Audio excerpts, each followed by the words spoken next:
The Netherlands is known as a cyclist's paradise. Its safety levels, one of the best in the world, are in staggering contrast with the US, where you're around 20 times more likely to be injured while riding a bike. In the Dutch capital, nearly half the working population commutes daily on over 500 kilometres of dedicated cycle paths. But the city only narrowly avoided being taken over by cars. Here's how Amsterdam put the brakes on cars to give bikes a chance. Following the Second World War, the mobility and affordability of cars started changing people's lives. Neighbourhoods around the world were being flattened to make way for busy highways. Chicago is moving a city. New York, striving to keep abreast of the ceaseless, teeming traffic.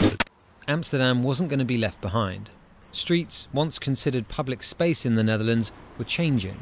Their new function was purely for traffic.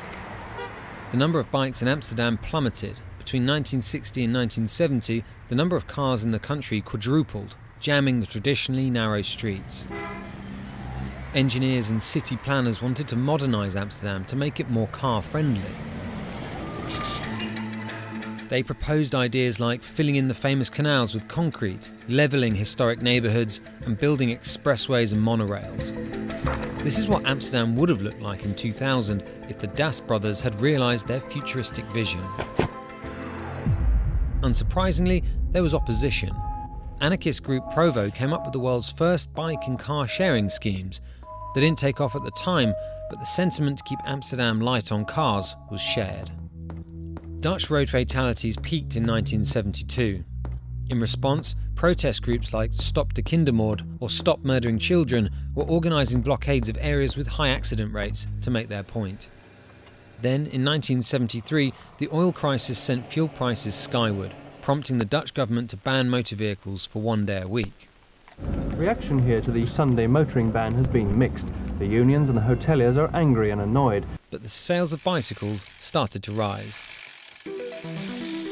Pressure groups jumped at the opportunity to show citizens how Amsterdam could look without cars.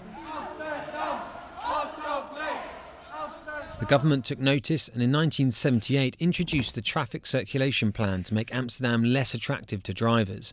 It called for the closure of certain streets to traffic, reduction in car parking spaces, and gave priority to cyclists and pedestrians. Amsterdam started embracing Voornef, or living streets, a concept that was already successful in reducing traffic casualties outside of the capital. The specially designed zones are landscaped to slow drivers down. Without sidewalks, drivers share the space with cyclists and pedestrians and have to move at walking pace. Making Amsterdam more bike-friendly was really about making the city less friendly for cars.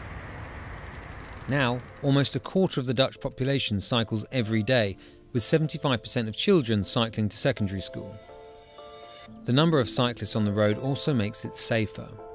Research shows a correlation between higher numbers of bikes and lower casualties among cyclists. If Amsterdam's story is anything to go by, there's not only safety, but also power in numbers. Just as important as cycling lanes and car controls is getting people on bikes in the first place.